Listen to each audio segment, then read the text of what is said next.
की गहराइयों में उतर रहे हैं। कहानी का नाम है तेरे मेरे बीच की दूरी। जी, ये कहानी है प्यार की, हिम्मत की और कैसे जो समाज की सोच है उसको चुनौती देने की। हाँ, और ये अंश हमने लिए हैं बैसाखियां और सच्चा प्यार, एक कहानी नाम के संग्रह से। बिल्कुल। तो आज का हमारा मकसद ये है कि इस कहानी के जरिए हम सच्ची मोहब्बत को समझें, इंसान की जो अंदरूनी ताकत होती है उसे देखें। और खास तौर पर कैसे हम शारीरिक भिन्नताओं से परे देख सकते हैं, ये समझना बहुत जरूरी है। सही का। कहानी ये भी दिखाती है कि भाई असली खूबसूरती, असली काबिलियत वो जिस्मानी हदों से कहीं कहीं आगे होती है। तो चलिए कहानी में चलते हैं। कल्पना कीजिए, दिल्ली का एक बड़ा इंजीनियरिंग कॉलेज। एक नई छात्रा आती है, अनामिका। क्लास में आती है वो। और जैसी वो एंटर करती है सबकी नजरें उसी पर। हाँ, उसके चेहरे पर एक मासूमियत भी है और आत्मविश्वास भी।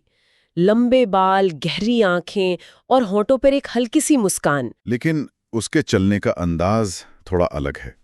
उसे जन्म से ही लोकोमोटर डिसेबिलिटी है। मतलब चलने फिरने में शारीरिक चुनौती है। और वो बैसाखियों क्रचेस का सहारा लेती है। हाँ, तो सोचिए, कॉलेज का पहला दिन, नई जगह, सब अनजान चेहरे। और जैसा होता है अक्सर, कुछ स्टूडेंट्स उसे देखकर फुसफुसाने लगते हैं, कुछ शायद दबी हंसी हंसते हैं, कुछ की आंखों में वो अजीब सी दया दिखती है। और ये शायद अनामिका के लिए कोई नई बात नहीं थी। कहानी बताती है कि उसे इन रिएक्शंस की कुछ हद तक आदत सी हो गई थी। हाँ, मतलब रोजमर्रा की बात बन गई होगी। पर उसके मन में ना एक पक्का इरादा था कि ये जो चुनौती है ये उसके सपनों के बीच नहीं आएगी, उसके आत्मविश्वास को कमजोर नहीं कर पाएगी। बिल्कुल, वो वहां थी अपनी पहचान बनाने, अपनी काबिलियत साबित करने। और उसी भीड़ में, उसी क्लास में एक और स्टूडेंट है, आदित्य। हाँ, आदित्य, वो क्लास का होशियार लगा है, पर साथ ही काफी संवेदनशील भी है। चीजों को थोड़ा अलग नजरिए से देखता है, दूसरों से हटकर। जब वो अनामिका को देखता है तो उसके मन में न दया आती है, न कोई मजाक वाला भाव। नहीं, बिल्कुल नहीं। उसका पहला ख्याल, जो कहानी बताती है, वो ये था कि ये लड़की कितनी बहादुर है। यही कहानी का एक अहम मोड़ है ना? ये नजरिया ही बिल्कुल अलग है। वो बैसाखियों को नहीं, उसकी हिम्मत को देख रहा है। सही पकड़ा आपने।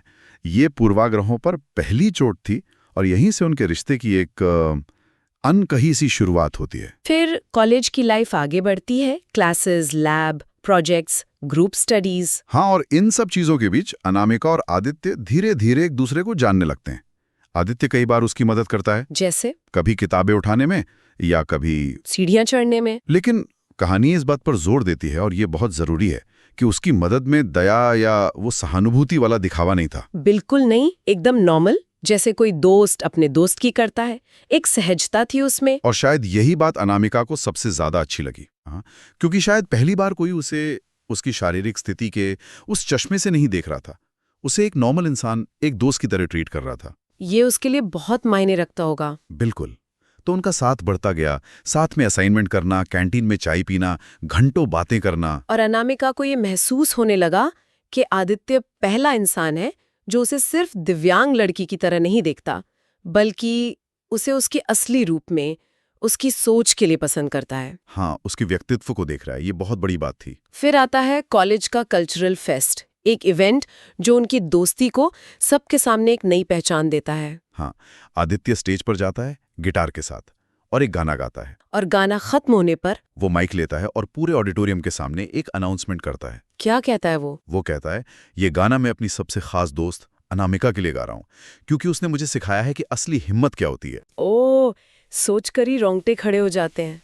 पूरे ऑडिटोरियम में तालियां गूंज उठी होंगी। जबरदस्त तालियां।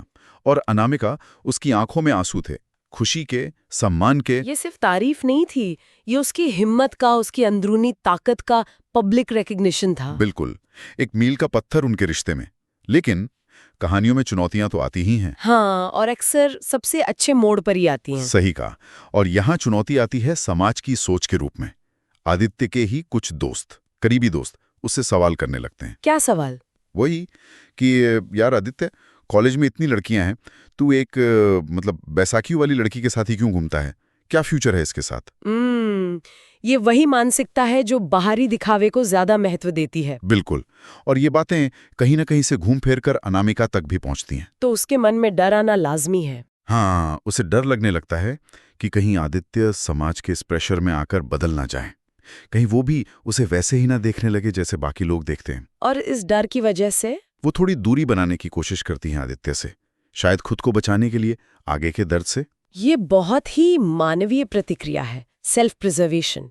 पर क्या आदित्य के मन में कोई कन्फ्लिक्ट नहीं हुआ होगा? कहानी तो उसे काफी दृढ़ दिखाती है। ये अच्छा सवाल है। कहानी उसके बाहरी एक्शन पर फोकस करती है, जो एकदम अटूट दिखता है।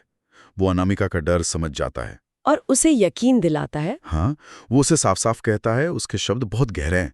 वो कहता है, अनामिका, तुम्हारी बैसाखियां मुझे तुमसे दूर नहीं कर सकती। तुम जैसी हो मुझे वैसी ही पसंद हो। तुम्हारी हिम्मत, तुम्हारी सोच, इसके बिना मेरी जिंदगी अधूरी है। इन शब्दों में बहुत वजन है। लगता है कि ये सिर्फ कहने के लिए नहीं कहे गए। बिल्कुल। और यही बात अनामिका के मन से वो डर हटा देती है। उसे यकीन हो जाता है कि आदित्य का प्यार और सम्मान सच्चा है, वो दबाव में आने वाला नहीं है। उनका भरोसा लौट आता है। ये उनके रिश्ते की मैच्योरिटी दिखाता है। सही कहा। और फिर वो अपनी इस इमोशनल स्ट्रेंथ को एक क्रिएटिव दिशा देते हैं। फाइनल ईयर में वो मिलकर एक प्रोजेक्ट पर काम करने का फैसला करते हैं। और प्रोजेक्ट का टॉपिक भी बहुत इंटरेस्टिंग है। हाँ, smart wheel chair with AI navigation. क्या बात है! ये तो जैसे उनकी अपनी कहानी का ही एक प्रतीक है। टेक्नोलॉजी से सीमाओं को चुनौती देना। बिल्कुल। और उनकी मेहनत रंग लाती है। उनका ये इनोवेटिव प्रोजेक्ट एक बड़े नेशनल लेवल कंपटीशन के लिए सिलेक्ट हो जाता है। जबरदस्त। प्रेजेंटेशन वाले दिन का सीन सोचिए। स्टेज पर अनामिका है, व्हीलचेयर पर, पूरे कॉन्फिडेंस के साथ प्रोजेक्ट के टेक्निकल पहलू समझा रही है। और आदित्य? आदित्य ठीक उसके बगल में खड़ा है, उसके हर पॉइंट को सपोर्ट करता हुआ, एक टीम की तरह, एक मजबूत साथी की तरह। ये सिर्फ एक कॉलेज प्रेजेंटेशन नहीं, ये उनकी पार्टनरशिप का सबूत है। बिल्कुल। और नतीजा?